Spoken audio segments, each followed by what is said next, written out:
Hey guys, Justin here, and if you asked me what my favorite budget smartphone was, I'd have to go with the Moto G4 Plus. Even while being a year old, still at $200, you're getting a fingerprint scanner and a good amount of other flagship features, and the G4 Plus was overall a rock-solid smartphone from last year. But now let's say you ask me what the best mid-range smartphone is. Easy, it's the OnePlus 3T, no doubt about that. But funny enough, with these smartphones being the best of both classes, how do they compare against each other? Obviously, both these different smartphones are in completely different ranges from budget to mid-range, but I wanted to take a look at what you specifically get from a mid-range smartphone like the OnePlus 3T.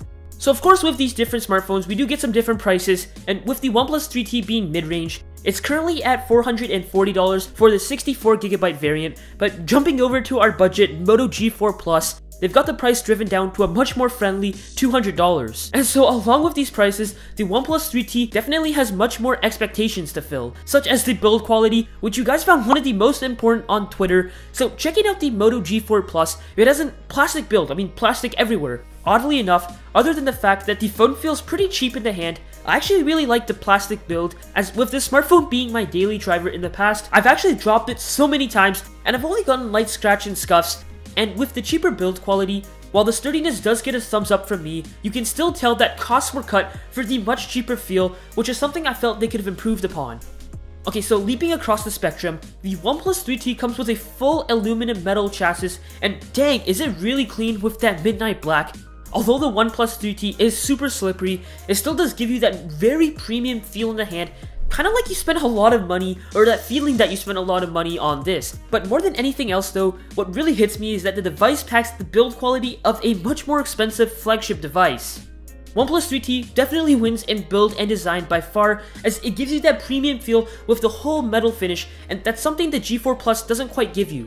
Moving on, we're going to talk about some of the phone's performance, and the OnePlus 3T topples over the Moto G4 Plus on paper with its near flagship specs, but that's to be expected. Better question would be how the G4 Plus runs against the 3T in real life usage. A monstrous 6GB of RAM on the OnePlus 3T will get you much better memory management, and just overall, the OnePlus 3T is a beast of a device with its Adreno 530 and Snapdragon 821 chip. Lag and slowdowns were virtually non-existent, and the 3T gives you nothing less than a super smooth experience. Scrolling, using apps, and navigating through both devices though, there's definitely speed differences, but not as much as I expected, because both devices fly through games and apps like a champ, and the Moto G4 Plus actually holds up. Matter of fact, the G4 Plus doesn't fall too far behind the 3T, but still, the OnePlus 3T outperforms the G4 Plus, which leads to something else you guys found really important on Twitter, and that's the battery life of a smartphone. So the OnePlus 3T is packing 3,400 milliamps of battery. It's nothing too special considering that the 3T uses that 6GB of RAM. But translating over into the real world, with me being a medium to heavy user,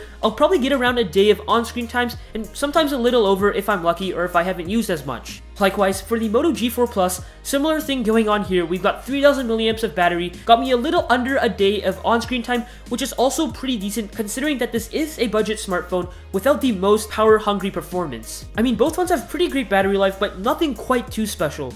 While we're talking about batteries, both phones do have their own respective charging technologies, with the OnePlus 3T's dash charge comfortably edging out the Moto G4 Plus's turbocharge. Needless to say, the G4 Plus's turbocharge is still much better than your regular charging speed, and you'll still get a ton of power within a few minutes. But unlike the dash charge that needs both the brick and the cord, turbocharge only needs that wall brick, so it's much more versatile and useful whenever you need to plug it anywhere else with a different cable.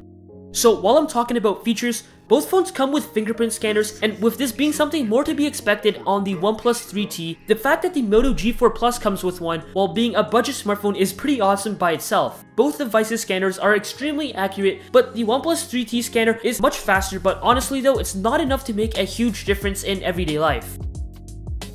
Now, of course, we're going to talk about both cameras, and spoiler, the OnePlus 3T camera is by far better.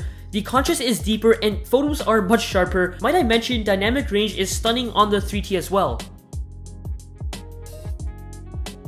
Now, on the G4 Plus, the camera may not be the best contender against the 3T, but it does still have a lot to offer at the budget price point. Colors are pretty nice on the G4 Plus's photos as well as saturation, but where things fall apart is in low light, as you'll start to notice a lot of graininess and detail is lost. But with good lighting and looking past the occasional loss of saturation hiccups, the Moto G4 Plus does have a lot to offer with its camera, and it's still pretty acceptable. Really, just be aware of the lighting and you can take some pretty awesome photos with this camera, but camera wise, I still have to give the win to the OnePlus 3T.